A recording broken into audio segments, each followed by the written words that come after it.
Outside in swing comes from over the top, okay?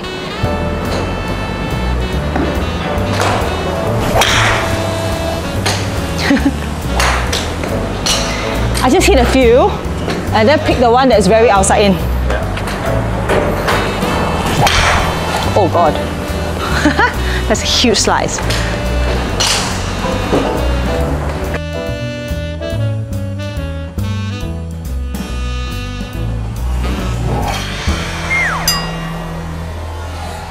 Hi everyone, it's Michelle. Welcome back to the channel.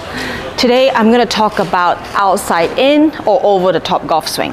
I would say 70% of my students will come to me having an over the top golf swing. Is a very common swing plane that a lot of golfers has, which will cause either a pull hook shot or sometimes the most common slice shot. Okay, so what is an outside in golf swing?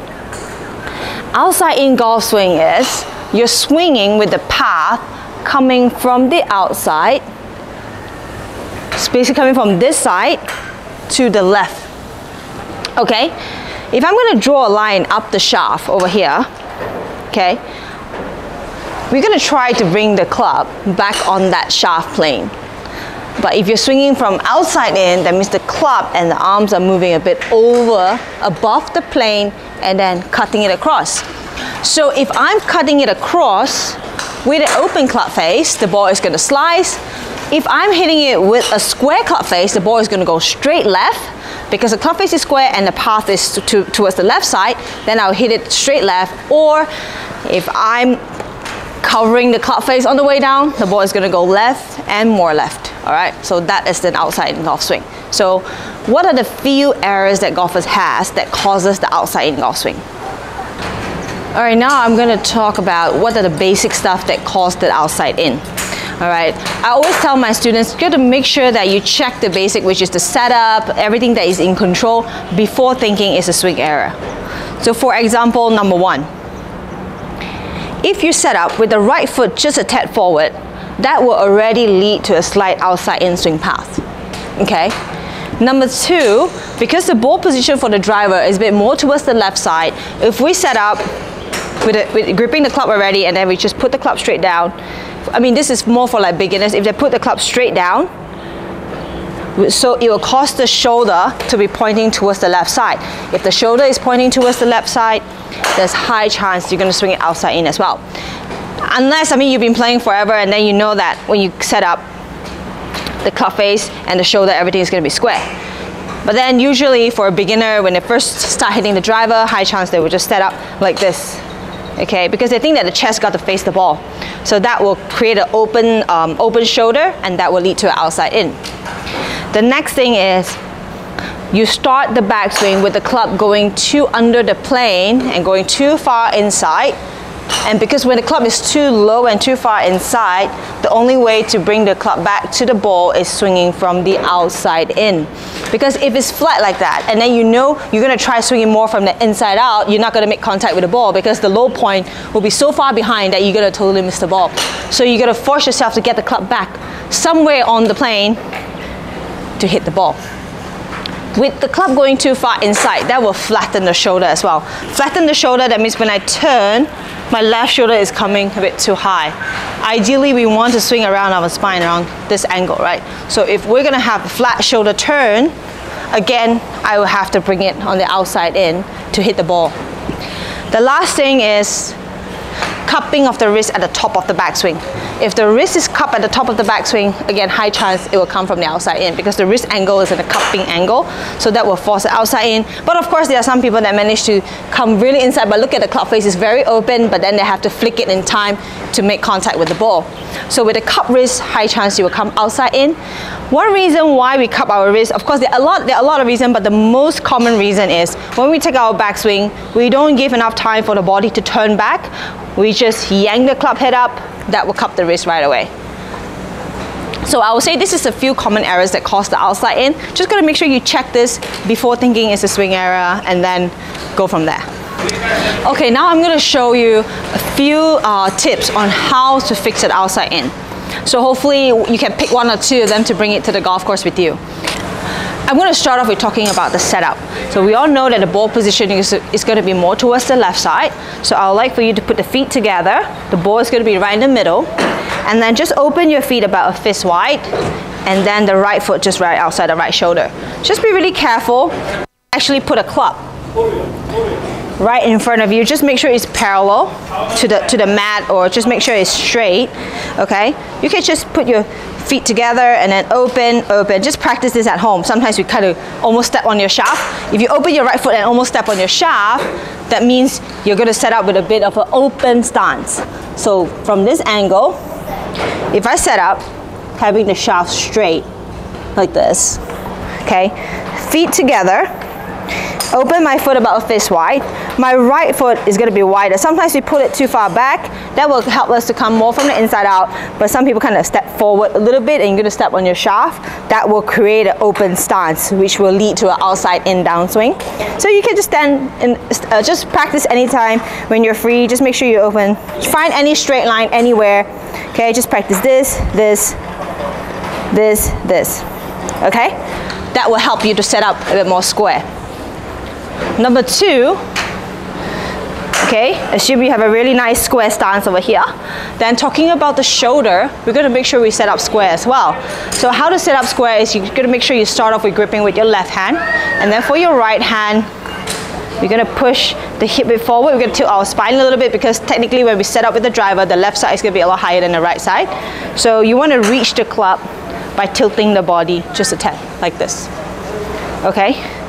So from this angle, right hand, reach for the club. If I just hold the club and just put it down behind the ball, sometimes I'll have my left shoulder pointing the left side. So like that and like that. Until a day that you're so used to it that you just be able to just put the club head right behind the ball with a square shoulder. Okay. That's number 1. So right now, with the setup, if you are really struggling with a really outside-in golf swing, we try to work on the opposite. That means we want to set up with a slight close stance, okay? Which is really simple. I would like for you to set up with the right foot a little bit behind, okay? With the right foot a little bit behind and trying to get your right hand reaching the club, it will set you up with a slight close setup already. That means the shoulder is going to be pointing towards the right side, the stance is going to be pointing towards the right side. That will help you to swing a bit more from the inside out. Okay, you could just practice like that until you see your ball starting a bit more towards the right side. It could either go straight right, or it's going to draw towards the left side. Then you're swinging really well, and then you can bring the stance back to square. Okay, so with a slight close stance, you're going to feel like your chest is actually aiming a bit towards the right side, but not forward, not straight at the ball. It's going to face towards the right side a little bit, like that. This will lead to a bit more of an inside-out swing path. The second thing I would like to talk about is the rhythm. All right, on the golf course, we're going to make sure we have a really nice and smooth rhythm in order to be a bit more consistent and be able to make solid contact. Because first of all, it's never on the flat driver. You're hitting on the flat lie because it's off the tee box. What about other clubs, right? If you're hitting off an uneven lie, and then if you're struggling with the rhythm, sometimes it's really hard to hit it solid. So let's talk about rhythm. As I mentioned earlier, if we tend to rush the backswing a little bit, we will cup the wrist and the club head then the club head will go inside. And if the club goes inside, which is under the plane, you will lead to a flat shoulder turn and then outside in. So this is a drill that you can work on, which you want to feel like the club face is going to face the ball as long as possible. If the club face is going to face as long as possible, it will help you to fix this issue, all right, with the cup wrist. So if I face the club face at the ball as long as possible, it will also give myself a chance to actually turn my chest and my hip on the way back. Okay, so just do it really slow. You can hit a few shots like nice setup and just take it really slow. Club face the ball, half swing, swing through. Just get a feel of actually the chest and the hip turning on the way back, instead of yanking the club head back. Sometimes we think when we're not hitting well, you know, we try to get over it and just do it as fast as we can and hit and hope. So rhythm is super important. Just spend some time on the range. keeping the club face facing the ball. If you see that when I keep the club face facing the ball, it gets the club moving on plane and the chest moving as well. With the chest moving and the hip turning, I'm creating a lot more space over here for the club to come more on plane and more inside out. Because if I yank this back, you see my chest is not moving. By the time I get to the top, I have no space but just to come outside in. Okay, so I think this is something that you can definitely work on as well. So if you're a golfer that's swinging just a little bit outside in, hitting maybe a bit slight fade or a bit of a mini baby slice, or a bit of a, you know, hitting a bit of pull left, not very well, that means your path is coming a bit from the outside in. So this is going to be a bit more visual. So I want you to imagine that the ball is a clock, okay? So it's going to be 12 o'clock, 6 o'clock, 3 o'clock, and 9 o'clock. You're most probably swinging a bit from 2 to 8 o'clock. All right, so for you right now, just gonna make sure you take your time to get your swing all the way to the back, and then when you come down, just imagine you wanna swing it from 4 to 10, okay? So, set up, okay? Take your backswing all the way to the top. If you're swinging from outside in, the club might be coming just slightly from 2 to 8 o'clock, okay?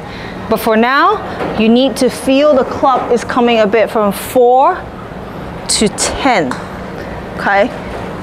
So while before impact, you just imagine that you're gonna hit the inner part of the ball, the inner bottom part of the ball, so which is around 4 o'clock, and swing it towards 10. So take it really slow, 4 to 10. That will give you a slight baby draw. Again, if you're working on it, just gotta make sure you swing it slow. Because for people that are swinging from the outside in, high chance they have a really fast swing. Okay, so they're gonna get up here and just rush it through. So I know it's a bit difficult to swing it slow, but try to work on it on the driving range. Just count in your mind, maybe like 1, 2, 3, swing it through. And make sure you can keep your balance. If you can keep your balance, that means you're swinging at a pretty good rhythm.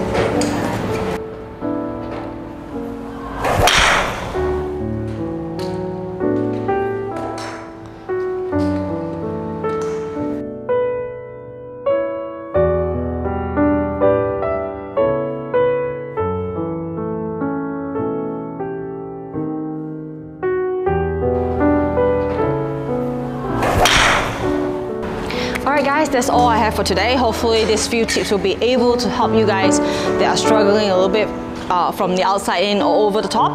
All we want is always hit it solid, swinging on a path that is a bit more consistent, giving us the ball flight we want and the distance we want. So try these few tips, find maybe 1 or 2 that actually works for you on the golf course, pick 1 or 2 swing thoughts, and I hope that it will be able to make you swing a bit more on plane or slightly more from the inside out. Alright, that's all I have for today. If you do like this video, please share it with your friends, leave me a comment. I'll see you guys again soon.